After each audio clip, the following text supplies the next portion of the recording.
Alibaba 40 దొంగలు. Alibaba దొంగతనం చేస్తున్నాడు, 40 దొంగలతో దొంగతనం చేపిస్తున్నాడు. ఎవరైనా ఒప్పుకుంటారా మేము అలీబాబా మేము దొంగలు మనం ఎవరైనా ఒప్పుకుంటారా?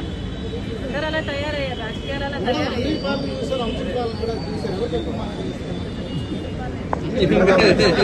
సుబ్బారెడ్డి గారు సమాధానం చెప్పాలి. సుబ్బారెడ్డి గారు సమాధానం చెప్పాలి. నా ఇంటికి రాలేదా?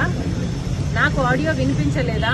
నా బిడ్డల మీద నేను ప్రమాణం చేసి చెప్తున్నాను ఇది నిజమని. సుబ్బారెడ్డి గారు కూడా ఆయన బిడ్డల మీద ఆయన వాళ్ళ బిడ్డల మీద ప్రమాణం చేసి చెప్పగలడేమో కనుక్కోండి. ఇక్కడ సుబ్బారెడ్డి గారు ఎందుకు అప్రూవర్ అయ్యారు మేడం? జగన్ తాలూకు బంటూ సుబ్బారెడ్డి గారు అప్రూవర్ అయ్యారని వినిపించారంటే మరి అయిపోయినట్టు. అప్పుడు సుబ్బారెడ్డి గారు నాతో బాగానే ఉండేవారు. అప్పుడు సుబ్బారెడ్డి గారితో సంబంధాలు నాకు బాగానే ఉన్నాయి. జగన్మోహన్ రెడ్డి గారు నన్ను వ్యతిరేకించారు కానీ మొదటి నుంచి మధ్యలో ఉన్న బంధువర్గం అంతా ఇద్దరిని పోగొట్టుకోలేక జగన్ రెడ్డికి నాకు ఇద్దరికి సన్నిహితంగా ఉన్న వాళ్ళు చాలా మంది ఉన్నారు. అలా ఉన్నవాడే అప్పుడు సుబ్బారెడ్డి గారు. అందుకే అంటున్నా సుబ్బారెడ్డి గారు అప్పుడు నాతో బాగానే ఉన్నారు. కానీ ఎప్పుడైతే జగన్మోహన్ రెడ్డి గారు ఆయన చేత నా బిడ్డల విషయంలో నా బిడ్డల ఆస్తి కాజేసే విషయంలో జగన్మోహన్ రెడ్డి గారు కుట్రలు పన్ని అబద్దాలు చెప్పించారో సుబ్బారెడ్డి గారికి సాయిరెడ్డి గారికి ఎట్లయితే ఒత్తిడి పెట్టి ఎట్లయితే ట్యూషన్లు తీసుకొని మరి అబద్దాలు చెప్పించారో అప్పటి నుంచి సుబ్బారెడ్డి గారితో నాకు మాటలు లేవు. మాటికి తెలుసు. ఎవరైనా ఆశ్చర్యపోతారండి, అంతకంటే ఏం చేస్తారు. ఆ రోజుల్లో ఎంతగా బుల్డోస్ చేసుకుంటూ పోయారో. వాళ్లకు అధికారం ఉంది, వాళ్లకు డబ్బు ఉంది, ఏది పడితే అది, ఎంత అరాచకం అయితే అంత అరాచకం బుల్డోస్ చేసుకుంటూ పోయాడు జగన్మోహన్ రెడ్డి గారు. అందులో భాగమే ఫోన్ ట్యాపింగ్ ఒకటి. కాంగ్రెస్ పార్టీకి బుల్డోస్ చేయడం రాదు. కాంగ్రెస్ పార్టీ ఒక జాతీయ పార్టీ, కాంగ్రెస్ పార్టీ స్క్రూటినీ ఉన్న పార్టీ. కాంగ్రెస్ పార్టీ ఇలాంటివి చేస్తుంది అని నేను అనుకోను. రాజశేఖర రెడ్డి గారు ముఖ్యమంత్రిగా ఉన్నప్పుడు కూడా ఇలాంటి ఫోన్ ట్యాపింగ్ ఎక్కడా జరగలేదు. ఇప్పుడు జరుగుతున్నాయి. కేసీఆర్ గారు చేస్తున్నారు, రేవంత్ రెడ్డి గారు ముఖ్యమంత్రిగా ఉన్నారు కాబట్టే ఇది బయటకు వచ్చింది. కేసీఆర్ గారే గెలిచి కేసీఆర్ గారే అధికారంలో ఉంటుంటే ఇది ఎప్పటికీ బయటకు వచ్చేది కాదు. ఒక మాట చెప్తున్నాను నేను, నా ఇంటికి వచ్చి నా ఆడియోను నాకే వినిపిస్తుంటే నాకెంత అవమానంగా ఉండాలి. కానీ ఆ రోజు నేను ఏం చేయలేకపోయాను. కారణం ఏమిటంటే ఒకవైపేమో కేసీఆర్ గారు తెలంగాణలో ముఖ్యమంత్రిగా ఉన్నారు, ఇంకోవైపేమో జగన్మోహన్ రెడ్డి గారు ఆంధ్రాలో ముఖ్యమంత్రిగా ఉన్నారు.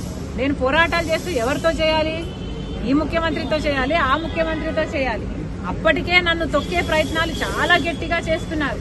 నేను ఎదగకూడదు అన్న ప్రయత్నాలు, నా పాదయాత్ర అయితేనేమి, నా పొలిటికల్ జర్నీ అయితేనేమి, నాకున్న ఇబ్బందులు అయితేనేమి, దేవర్ టూ మెనీ. అన్ని పోరాటాలు చేయలేను కదా.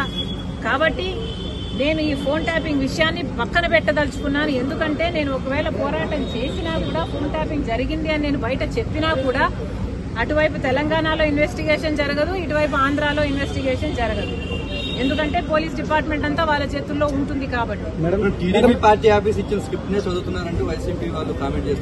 నాకేం కర్మయ్యా, టీడీపీ వాళ్ళు ఎవరు? టీడీపీ వాళ్ళు నాకు స్క్రిప్ట్ ఇవ్వడం ఏంటి, నేను చదవడం ఏమిటి? నేను చంద్రబాబు గారిని నా కొడుకు పెళ్లికి పిలిచడం తప్పితే నేను తర్వాత చంద్రబాబు గారితో మాట్లాడలేదు, నాకు అవసరం కూడా లేదు.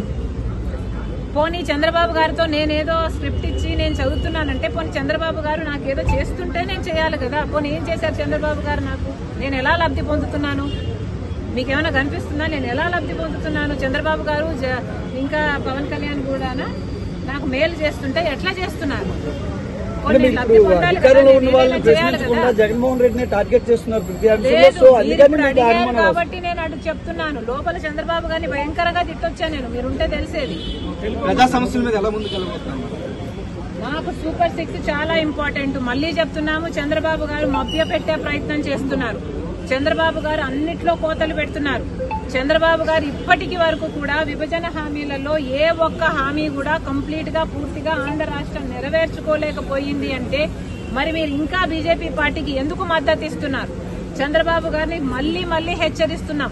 పగలు పడ్డ గోతిలోనే మళ్లీ, రాత్రి పడ్డ గోతులోనే మళ్లీ పగలు పడ్డానికి సిద్ధపడ్డారు చంద్రబాబు గారు.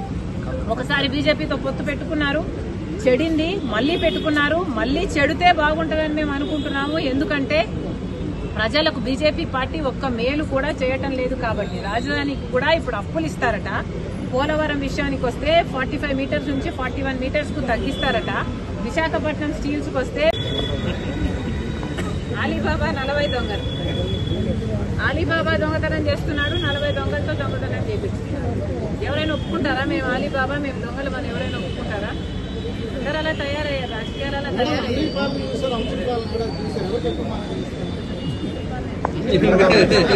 సుబ్బారెడ్డి గారు సమాధానం చెప్పాలి. సుబ్బారెడ్డి గారు సమాధానం చెప్పాలి. నా ఇంటికి రాలేదా? నాకు ఆడియో వినిపించలేదా? నా బిడ్డల మీద నేను ప్రమాణం చేసి చెప్తున్నాను ఇది నిజమని. సుబ్బారెడ్డి గారు కూడా ఆయన బిడ్డల మీద ఆయన వాళ్ళ బిడ్డల మీద ప్రమాణం చేసి చెప్పగలడేమో కనుక్కోండి. ఇక్కడ సుబ్బారెడ్డి గారు ఎందుకు అప్రూవర్ అయ్యారు మేడం? జగన్ తాలూకు బంటూ సుబ్బారెడ్డి గారు అప్రూవర్ అయ్యారని వాయిస్ వినిపించారంటే మరి అయిపోయినట్టు. అప్పుడు సుబ్బారెడ్డి గారు నాతో బాగానే ఉండేవారు. అప్పుడు సుబ్బారెడ్డి గారితో సంబంధాలు నాకు బాగానే ఉన్నాయి. జగన్మోహన్ రెడ్డి గారు నన్ను వ్యతిరేకించారు కానీ మొదటి నుంచి మధ్యలో ఉన్న బంధువర్గం అంతా ఇద్దరిని పోగొట్టుకోలేక జగన్ రెడ్డికి నాకు ఇద్దరికి సన్నిహితంగా ఉన్న వాళ్ళు చాలా మంది ఉన్నారు. అలా ఉన్నవాడే అప్పుడు సుబ్బారెడ్డి గారు. అందుకే అంటున్నా సుబ్బారెడ్డి గారు అప్పుడు నాతో బాగానే ఉన్నారు. కానీ ఎప్పుడైతే జగన్మోహన్ రెడ్డి గారు ఆయన చేత నా బిడ్డల విషయంలో నా బిడ్డల ఆస్తి కాజేసే విషయంలో జగన్మోహన్ రెడ్డి గారు కుట్రలు పన్ని అబద్దాలు చెప్పించారో సుబ్బారెడ్డి గారికి సాయిరెడ్డి గారికి ఎట్లయితే ఒత్తిడి పెట్టి ఎట్లయితే ట్యూషన్లు తీసుకొని మరి అబద్దాలు చెప్పించారో అప్పటి నుంచి సుబ్బారెడ్డి గారితో నాకు మాటలు లేవు.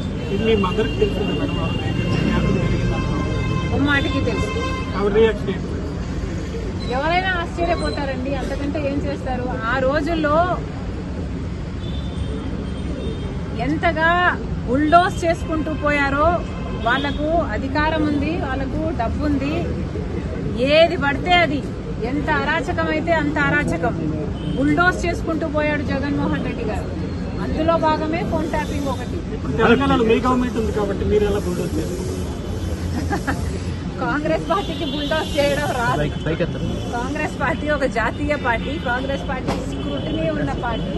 కాంగ్రెస్ పార్టీ ఇలాంటివి చేస్తుంది అని నేను అనుకోను. రాజశేఖర రెడ్డి గారు ముఖ్యమంత్రిగా ఉన్నప్పుడు కూడా ఇలాంటి ఫోన్ ట్యాపింగ్ ఎక్కడా జరగలేదు. ఇప్పుడు జరుగుతున్నాయి. కేసీఆర్ గారు చేస్తున్నారు, రేవంత్ రెడ్డి గారు ముఖ్యమంత్రిగా ఉన్నారు కాబట్టే ఇది బయటకు వచ్చింది. కేసీఆర్ గారే గెలిచి కేసీఆర్ గారే అధికారంలో ఉంటుంటే ఇది ఎప్పటికీ బయటకు వచ్చేది కాదు. ఒక మాట చెప్తున్నాను నేను, నా ఇంటికి వచ్చి నా ఆడియోను నాకే వినిపిస్తుంటే నాకెంత అవమానంగా ఉండాలి. కానీ ఆ రోజు నేను ఏం చేయలేకపోయాను. కారణం ఏమిటంటే ఒకవైపేమో